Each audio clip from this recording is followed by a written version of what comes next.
All right, good evening and welcome to tonight's webinar, the second part of our small business branding workshop. Last week we dealt with marketing 101, and tonight we dive into steps to activate your brand. So I bring you greetings on behalf of Headco and their sponsors and partners who work together to make these small business trainings possible. So my name is Jimmy McMichael. I'm your host for tonight.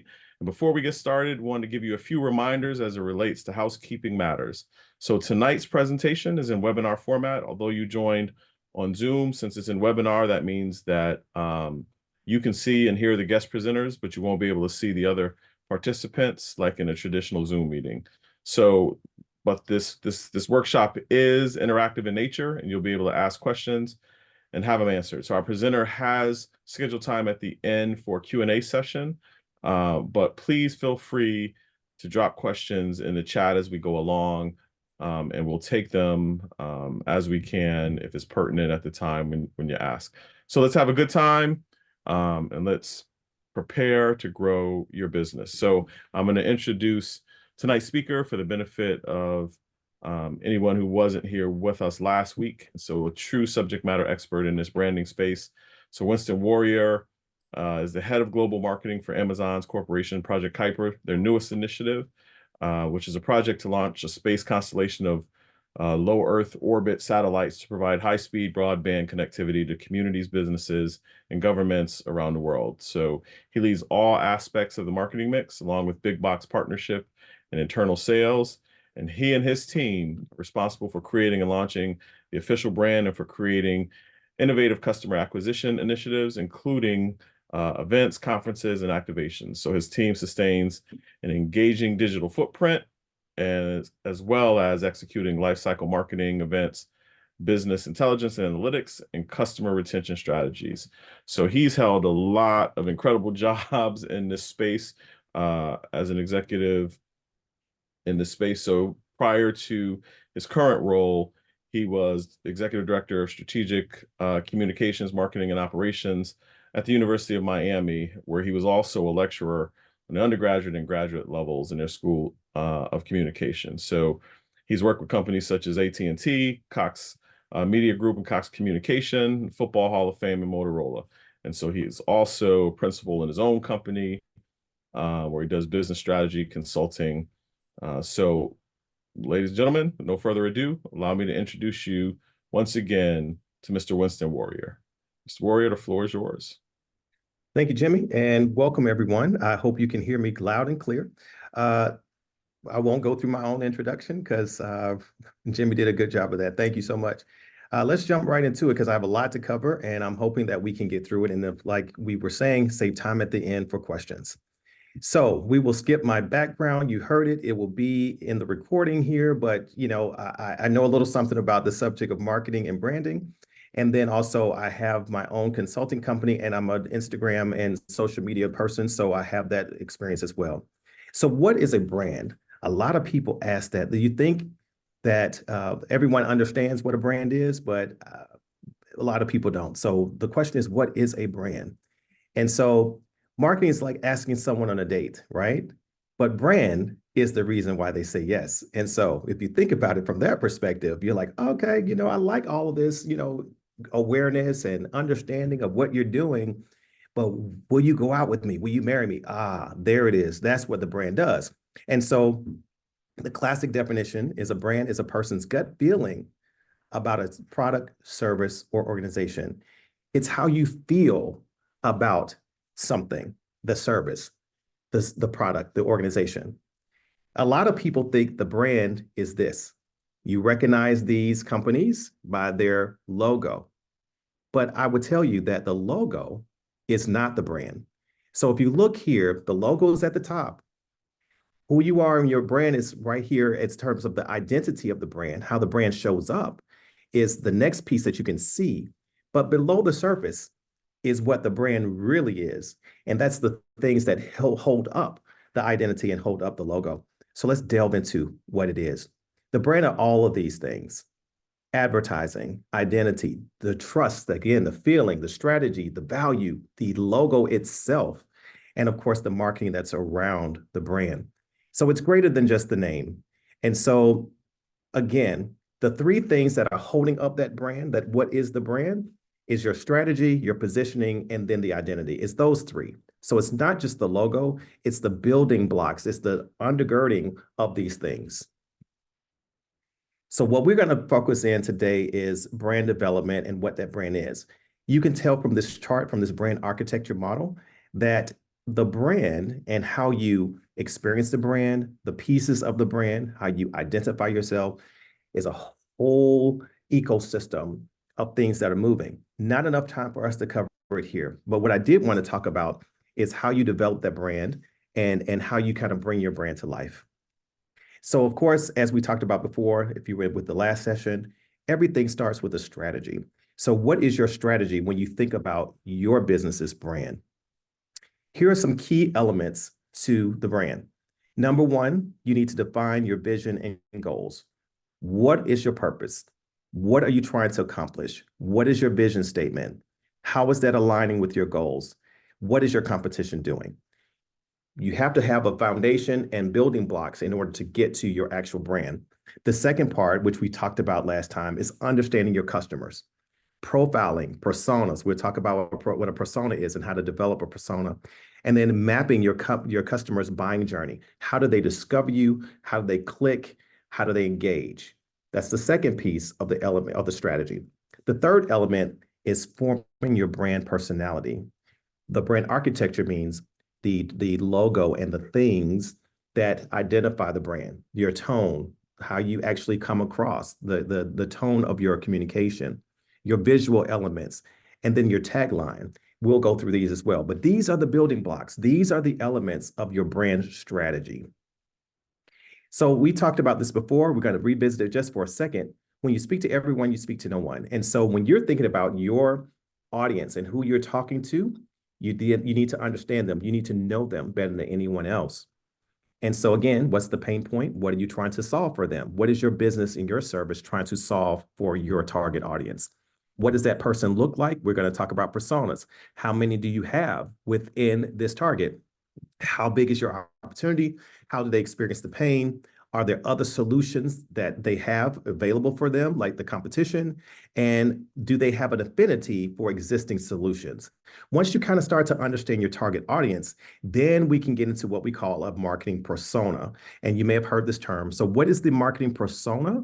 It is a fictional character by a marketer to represent a certain demographic in their target audience. So remember, we just looked at the things that you need to ask yourself to identify those target audiences. Once you've identified those audiences, we're going to assign a fictitious persona to those particular elements. What about a buyer persona in marketing? Well, it's the same thing. The persona is someone you are selling to so that they are your potential buyer. So here's what a persona looks like. You can see Charlotte. She's 27. She lives in LA. She's a UX designer. She's single. She makes about 50K. Mid-level in terms of where she fits within kind of the buying premise, the buying level. And then she's a perfectionist. These are things that you can define in terms of those questions you asked before. Because what's going to happen is, and then you can see the rest of the persona here. We won't read all of it. But the idea is that you're going after the Charlottes of the world with your brand. And so who is your persona? You can call it whatever you want to. You call it whoever you want to. You can call it Winston. You can call it Jimmy. You can call it whoever. But the idea is that you give a personality to those demographics that you outline when you answer those questions so that you can really have a visual, a sense of who this person is, because that then informs how you talk to them. So here's some 9 success factors that I want to cover with you. Again, target market audience, your target audience, understand them better than anybody else. What is your value proposition to that target audience? What is your product service? What are the pain points? What are those people? Who are those people? And what's the value you're going to bring to those people to solve those pain points? Passion is observable. That means that you have to be more passionate about your product and service than anybody else in order for you to create your brand. If you are ho-hum about your product and your service, then the marketing and the brand is going to be ho-hum as well. You have to have out-of-the-box thinking. How do you attack this? How do you solve this? How do you create this brand? And it needs to be different. It can't be me too. It can't be just like your competition because that won't work. You have to establish your own out-of-box thinking. You have to be consistent with how you present your brand. We'll talk about that. And the brand's objective comes first. Again, if you're tying your brand to the people that you're talking to their pain points, to solving those pain points, you've got to keep that top of mind. You can't stray from that. You can't move the ball when you need to be focused. There is a time sometimes when you refresh your brand, when you have to look at the competition, you look at the environment, you look at your changing in demographics, and you say to yourself, in 2024, my brand was great, but now in 2026 or 5, I need to refresh it. But this is talking about how you start your brand. So you want to keep that objective first. You want an exceptional slogan or tagline. We're going to talk about that. We're going to show some examples. You want to be memorable. You want people to say, I see the logo. I know the tagline. I know the brand promise. We'll talk about that. And then the brand always provides value. There are some brands in the world that the actual brand, the logo, is worth millions of dollars because there's been such investment in that brand, and it has become, a one-word brand or something that you don't even have to say the word, and you know what the logo represents. Hopefully, you'll get to that status one time. It's a one in time if you want that. But the idea is that your brand must always provide value to the person that is engaging with your brand, to your potential customers. So we talked about the strategy. Now let's talk about the positioning. So the brand positioning is equal to your value proposition. Value proposition means, why am I engaging with you? What are you providing for me? What's the benefit of this product or service that I'm engaging with? It's an attempt to manage how potential customers perceive your product or service. The positioning. It underscores one or two characteristics. Focused. Your brand can't represent 10 things. What's the one or two things that when people think about your brand, they go, yep, I know exactly what it is. I know what I'm getting. I know what it means. What is your place within the market? Where do you fit? True position, like physical position, where do you fit on the value proposition chain? We're going to show you a tool that you can use to develop and determine where you fit within the market. And then, of course, we use this vernacular in other spaces, but stay in your own lane. Like, create your own lane. Because I can give you an example. Amazon, where I work now, my challenge is, how do I create my own lane within a category that has been fairly steady state until one competitor has come in and kind of revolutionized things? But how do I differentiate the Kuiper brand and value proposition and brand positioning juxtaposed to others that are in the space? I need to stay in my own lane and create my own lane so that the people that I'm trying to attract can develop some affinity and understanding of my brand and provide value for them. Here's some examples. Now, again, let's go back. We're talking about brand positioning and value positioning, the value proposition. We're not talking about logo. We're not talking about a tagline. We're talking about the value proposition and positioning. So here's some here. I won't read them. You can have them here on the screen. But the idea is that these companies with these very profound brands, Amazon is listed. I had to do that. I didn't have to, but my point is these positioning statements inform how we develop the brand and inform, what our logo is going to be, our taglines, et cetera. So let's just take Coca-Cola. I don't want to be the Amazon all night show, but let's take Coca-Cola. Our central promise at the Coca-Cola Company is to refresh the world in mind, body, and spirit and inspire moments of optimism to create value and make a difference. This is their positioning statement, right? This informs how they develop their brand, how they feed the brand, and how that brand shows up every day. You can see the rest there. I'll just take a moment for you all to be able to look at them.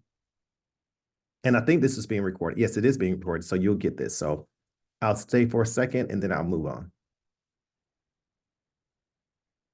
Okay. So here's a framework that you can use to start to develop your brand personality, your value proposition, your brand positioning. Are you going to be a sincere brand, down to earth, honest, wholesome, cheerful? Are you going to be an exciting brand, which is daring, spirited, imaginative, up to date, kind of, has that thing? Competence. Are you going to be reliable, intelligent, successful, hardworking?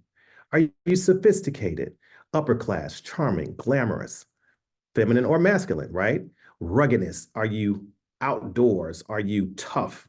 Are you Western? Are you that kind of outdoor person? And again, this is a model. So I just want to be clear that sophistication and ruggedness could be feminine or masculine, but you understand the premise, which is, are you a brand that is sophisticated, that is, top in, high shelf or top shelf? Or are you rugged, which is more like, think about the F-150. Are you the F-150 or are you the Cadillac Lyriq? You understand what I'm saying. These are 5 different ways that you can have a framework to start to think about, where does your brand fit? Where do you fit within these categories? Because if you think about brands that they kind of fit within these. Again, framework, you can color outside the lines, but it helps to give you some kind of anchoring around what your brand could be and show up in terms of a personality. So where do you fit? Where is your brand? And here's the thing. Brand, again, is not just the logo. It's all of these things that are used to then develop what that logo looks like and what those brand attributes look like. But this, or logo looks like, but this is the genesis of the brand. So here's a framework. So this framework, and I'm going to move this over so I can see, this framework supports a strategic marketing process to identify and communicate your products or services, key attributes, differentiators, and positioning statements to target customers. So you can see where it says text, text, text, text. The idea is that you can create in your own lane, your own vertical, your own industry, what things you want to compare and juxtapose. And then, of course, you would list the brands there. Let's give you an example to bring it to life. There we go. So here's an example, cars. And think about it. If you have, remember those axes said text, text, text. So you can choose what you want to use in terms of positioning your brand in the framework. But for this exercise, we have high price, low price, and then on the x-axis, we have high quality and then low quality. And if you start to think about these brands that this example is investigating, Mercedes-Benz, they have it high quality, high price. Now, some people may argue that the quality of the brand, and not the brand, but the quality of the product has gone down. But in people's minds, they think about Mercedes-Benz, Porsche, Audi, BMW in that kind of high tier, high price, high quality. And then you have kind of high price, but low quality. Some people started to put the Infiniti over there. Again, subjective. But look, low price, high quality Ford, Toyota, Honda. And then you see kind of some brands that have been pegged as low quality, low price. The idea is, if you have a framework that you develop for your business, for your industry, where do you fit within a certain list and identifiable categories? Because again, based on your customer, based on the value proposition and the brand positioning that you are looking at, and based on the pain points that you're trying to solve for your customers, are you going to be a high-end brand? And look at those different categories we showed, right? Rugged, sophisticated, et cetera. Where do you fit? You don't want to be where your competition is directly because you can't own that lane. So where do you fit? This brand positioning framework can help you with that. So let's get to the brand logo and tagline and the promise. This is where you see the physical manifestation of what your brand is trying to do, if that makes sense. So branding, the actual physical representation of your company. It's the company product or business name. Some of you may already have yours. Logo and visual identity, a trademark to make sure that you are able to own that particular brand and tagline. And then the promise and reputation. This is very interesting for me because most people don't or are not aware of this idea of a promise and a reputation. But when we start to look at some brands and double click in, I think this is going to start to crystallize for you if it hasn't started to already. So here is a list of brands, their logos, and some of their taglines, right? So let's start at the top over here in the top left for me. Just do it. We know what that is, but you notice the name of the actual company is not listed there, right? They don't include it oftentimes because we just know what this is. We know this is Nike, but they have done such a great job with branding in terms of encompassing everything we've talked about thus far that they don't even need to put the name there anymore. It's just the swoosh. But their tagline is just do it. Let's go to the right. Think different. Again, Apple does not have its name there, but we see that and already know that it's Apple. Adidas is impossible is nothing. And so I didn't know that was their tagline. They may not focus a lot of marketing around their tagline, but that is their tagline. And of course, this is their mark. Some of you all from the South may know this one. Some people in other places may not know, but that's KFC. And of course, they've rebranded themselves. They no longer call themselves Kentucky Fried Chicken. They call themselves KFC. Why? And their tagline is finger licking good. Why did they do that?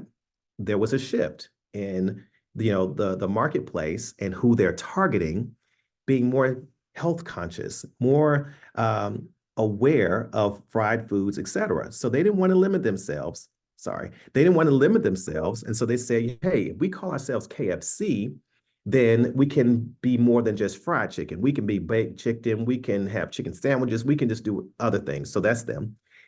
America runs on Dunkin'. We know what this is. This is Dunkin' Donuts. Interesting that their mark sometimes has all of these different things that represents America runs on Dunkin'. But a lot of times you just see the two D's together, Dunkin' Donuts. Now, if you look, sometimes they have dropped the donuts and just called themselves Dunkin' because, again, trying to expand what their product and service represents. But you start to see this thing emerge. I won't stay here very much longer, but let's go down to BMW, the ultimate driving machine. When you think about that tagline, it brings something up, it conjures something up. And this is where I'm going to start moving to. So you have your mark, you have your tagline, but these things work together to reinforce what we talked about in terms of value proposition, brand positioning, and those frameworks. How do we bring it all together? So if marketing is asking someone on a date, and brand is the reason why they say yes, there's a new concept I want to introduce. And that's the brand promise. That's the feeling that you have. So what is a brand promise? And how does that fit within all of what we've been talking about? So the brand promise is an agreement.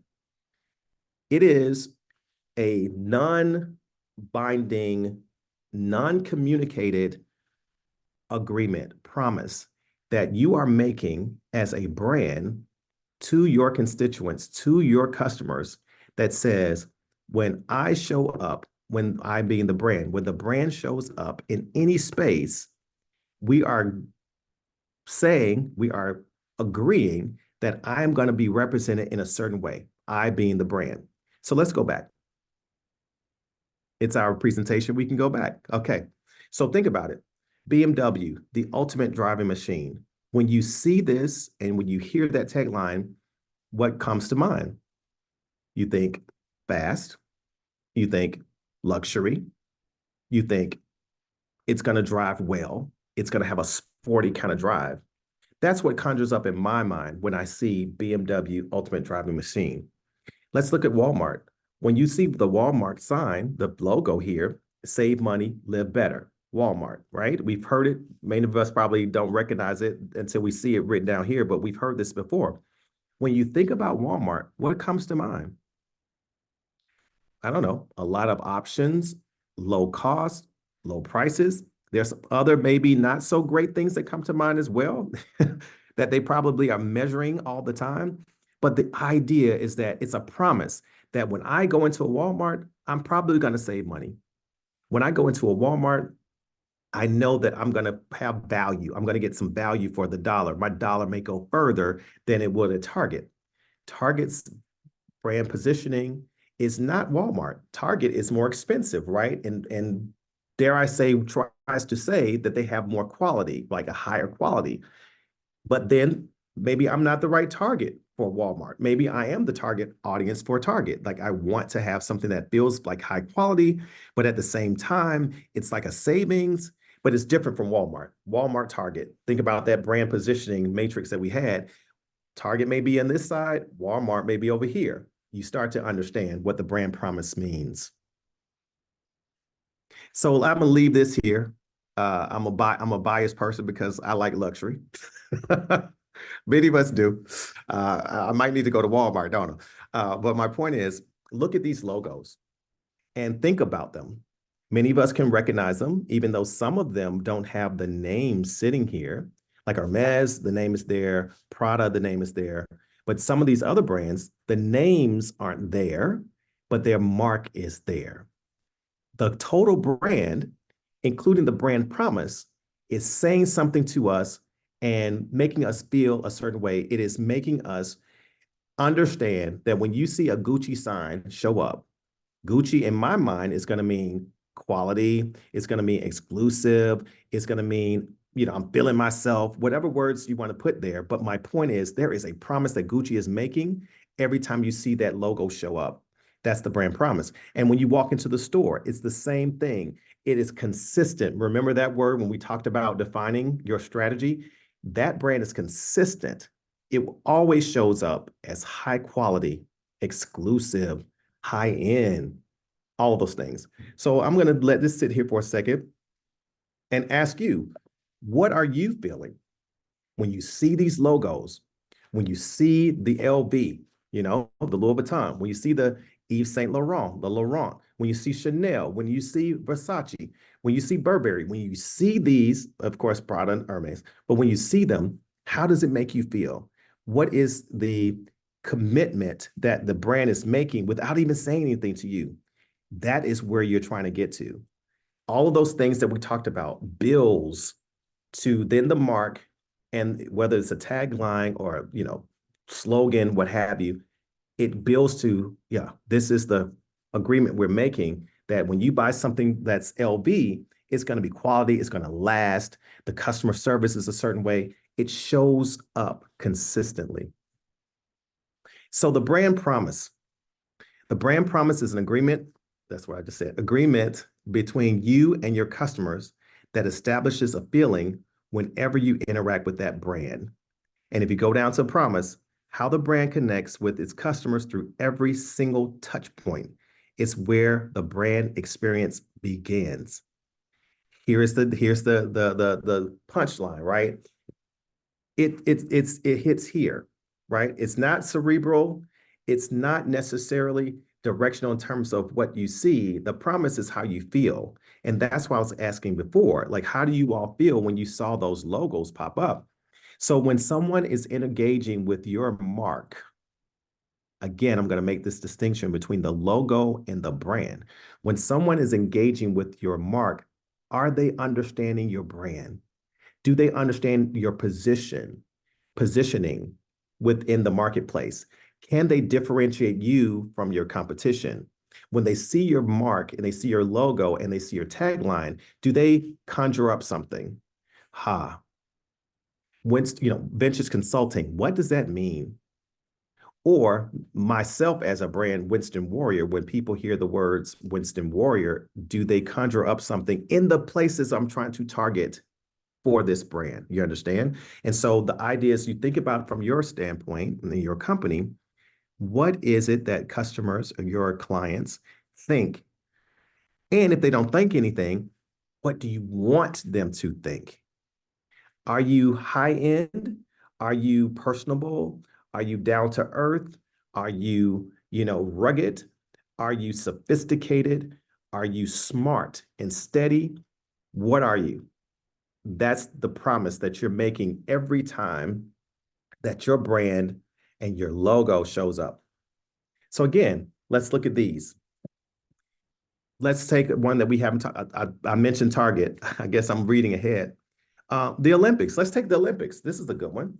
Thinking about the Olympics, when you see those rings, of course, the rings have been around for a very long time, but when you see those rings, what do you think about? For me, I think about the world's greatest athletes. I think about, you know, all of the training that they go through to get to this moment for them to determine who's the fastest in the world or who's the best at this, who's the best at that. Now, it for me, it's been diluted a little bit because you started to talk about having some,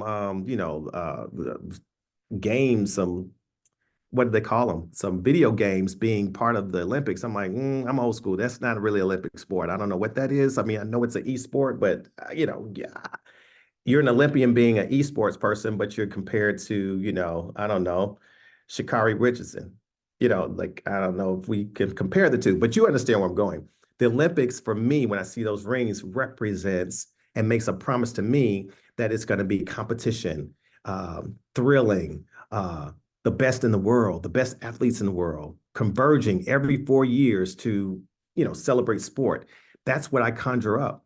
When you look at Starbucks, what does it mean to you? What feeling do you get?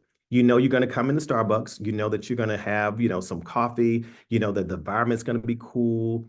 You understand that if you stay there and have your meetings there, that you're going to smell like coffee when you leave. I mean, there's certain things that comes with that. If you think about FedEx, what does FedEx mean to you when you see that logo? Hopefully, it means that you're going to have some on-time delivery, that you feel guaranteed that that package is going to show up within the time frame that you're paying for, and that it's trusted. It's going to get there. These are the things that people like myself spend a lot of time trying to develop. Some of those things we talked about: the brand promise, the framework, the positioning, the value proposition, the mark, the tagline, the promise. And so that's why I'm bringing these back. So I'm going to do a refresher, and this goes a little bit beyond defining the brand.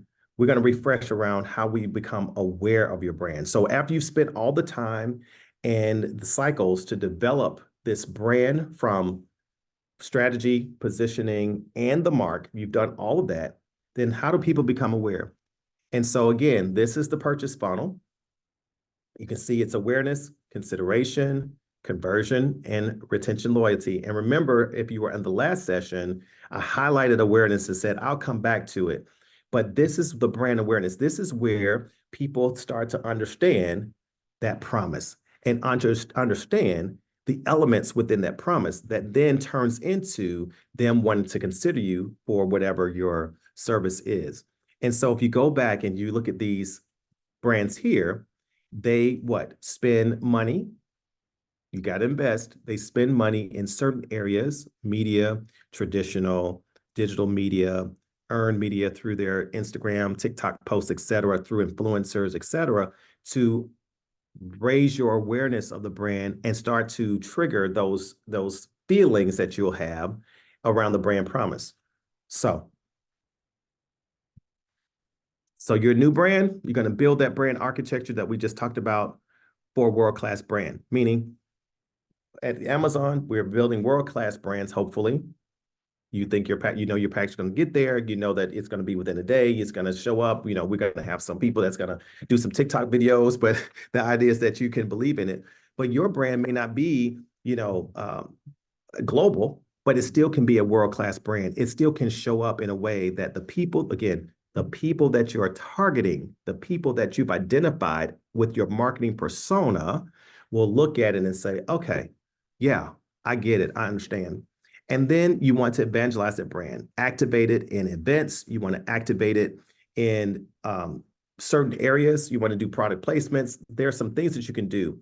I know there's a session that's going to come up, I believe, that talks about social media and how you activate social media. So think about, you've built your brand, you've done all that work that we talked about, and now you're going to use either traditional media or you're going to use social media in order to get that awareness out there so that people can start to say, oh, okay, vintage consulting means X. For me, it means cool, innovative, color outside the lines, professional results. That's what I want to convey, right? And so when that brand shows up, and if I'm doing the right thing in communicating my brand promise and communicating my brand attributes, then when people start to see my logo or see my mark, they will start to say, oh, okay, I get it. I know what this means. I know what he represents, or I know what this firm or this consulting company represents.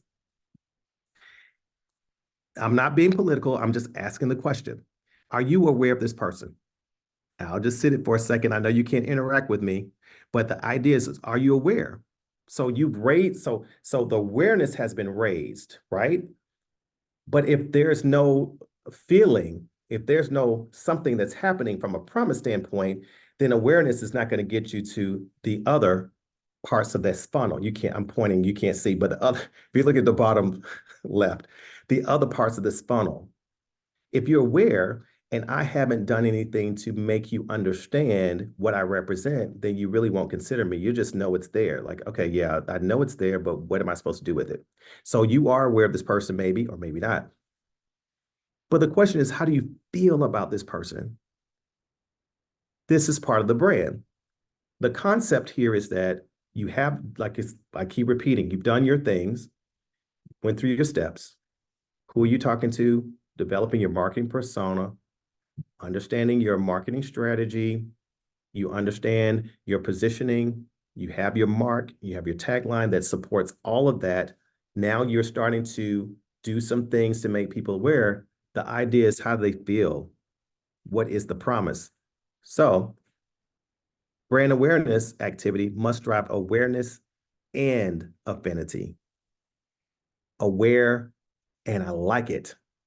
Aware and I believe that they're going to be able to help me. So think about it from your customer standpoint, those people that you're targeting. They're aware of your service. You've done things that has demonstrated what your brand represents and the promise you're making to them. Will the dog eat the food? Do they like you? Are they aware of you? Is there an affinity? So whether you may like this person, not sure, but most of the planet likes this person. Why? When you say and we don't, her name is not there, but I'll say it anyway, the GOAT, Serena Williams. When you see Serena, when you see this ad for Nike, and it says greatest female athlete ever, and then they scratch out female, greatest athlete ever. Because of what she's done with her brand, not the name Serena, not the mark Serena, but the complete brand, when you see this, you immediately go, yep, the greatest. There's the swoosh. Doesn't even have the name Nike listed. But when you see that swoosh with this image and this particular, it's not a tagline, but this particular kind of advertising campaign line, you immediately go, yep, I'm buying whatever what they're selling because I get it. I understand the brand promise. I understand the brand and the affinity. That's the point, right? So that's the end of my presentation. Well, as Jimmy mentioned, we want to save time at the end for questions. I've cut up a lot of material in a short period of time, but I did want to get through it. And like I said, want to give time to you all to ask any questions that you might have. So I'll turn it back over to you, Jim. All right, thank you. Thanks for that presentation. Awesome information. For those of you who may have some questions right now, if you would raise your hand using your raise your hand function, I will activate your talk and allow you to ask a question. So first question up is from Marclia McMichael. So we're going to enable her to talk. Good evening, Winston. This has been incredible.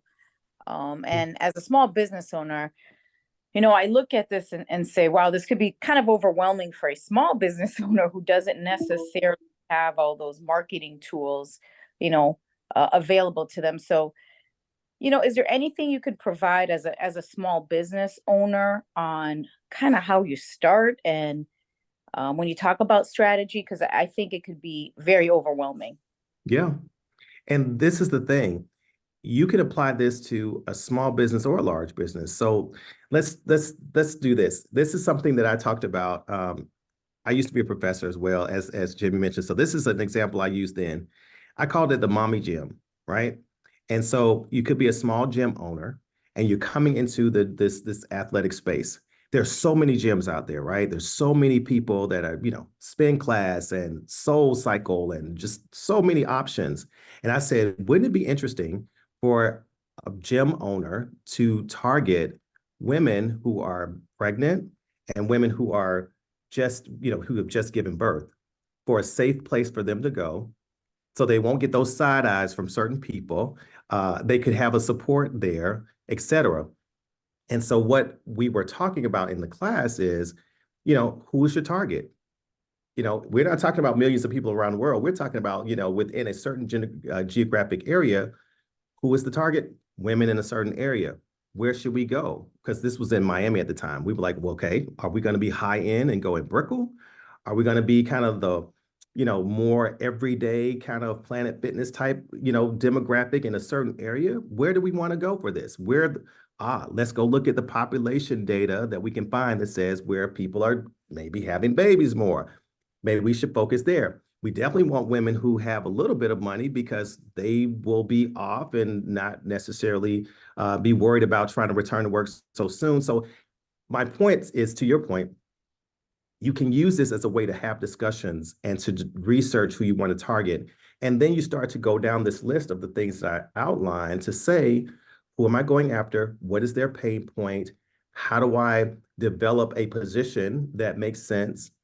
How do I communicate that with my brand, my mark, and my tagline? And then how do I create this promise so that when people start to engage with me, they feel safe. They feel like, okay, yeah, there's not the svelte woman who hasn't been a mom yet and giving me that side eye that says, okay, you're a little thick. Well, yes, because I've had my second child. So, that's not where I want to go. I want to go somewhere where everybody feels the same way. And so that's my point. It can be overwhelming, but if you break it down and just look at the universe you're trying to go after, the people you're trying to go after, then it becomes, I think, a little bit more accessible, and you can put your arms around it and try to use those frameworks to develop the positioning and develop those brand promise items that we were talking about. Thank you. You're welcome. All right. Any other questions? Does anyone else have a question? And admittedly, it's a lot of information in a compact time, but I wanted to give people actual tools. So when you go back and look at it and look at the recording, that you can see, snapshots of those frameworks and different ways and tools that you can use to help with developing your brand. All right. Anybody with a question?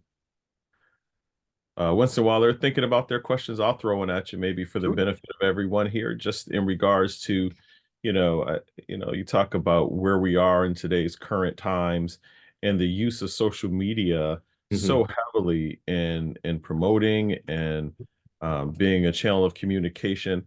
For a small business owner, how important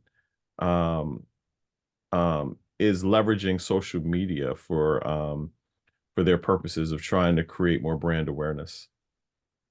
Great question. I think it's very important. We just had an all hands meeting, global all hands meeting here at Amazon, and our VP in charge of social media on the .com side actually was presenting and gave just a couple stats. And the idea is that there are many more people starting to come to social media, of course, and they're starting to look at social media as a way for them to find out about brands and to understand what their friends are doing, et cetera.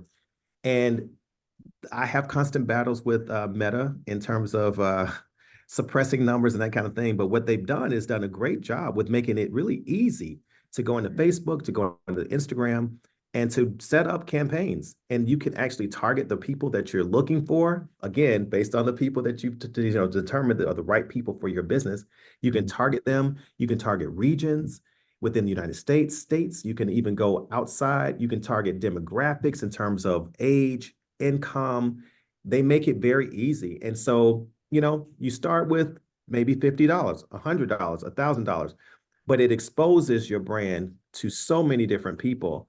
And there's just so many tools, but you kind of have to be there, because the demographics of Facebook and Instagram are becoming much older. The younger kids are finding other places, but if you're targeting somewhere between, I don't know, the 18 to 40 or the 21 to 50 and older, believe it or not, Facebook and Instagram are the places you want to be. And I know you have somebody who's going to talk more about that, but the answer is yes. And yes. Perfect. Perfect. To all of our participants, anyone else have a question that they'd like to throw at Winston? They're shy today on the Wednesday, so I see. I see. Look, you've got a global head of marketing here. Throw your questions at him. I'm sure he can answer whatever you got.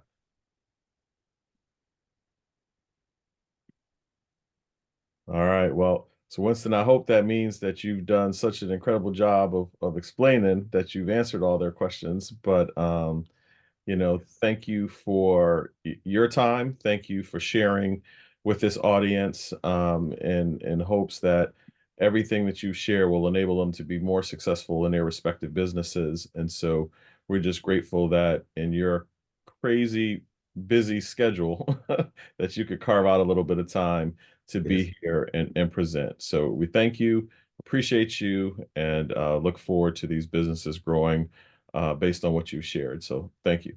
And just to add something, I think it's something you mentioned last time. If they want to have more time with me and they felt like, hey, this is a lot, I would love to pick your brain more, they can contact you, right, to do that. Yeah, absolutely. If they'd like to get some time carved out with you, a session, just let me know, and you can respond directly to me, Jimmy M at headcoinc.com, and I will be able to set up some time. We'll coordinate with Winston's schedule to maybe have some one-on-one. So with that being said, thank you again, Winston, Thank you. and we'll let you get back to the meetings that you have lined up after this one. You are on the West Coast, so appreciate you for your time, man. Thank you. And I appreciate to everybody listening, and thank you. All right. So good night, everyone. I hope that this was helpful for you.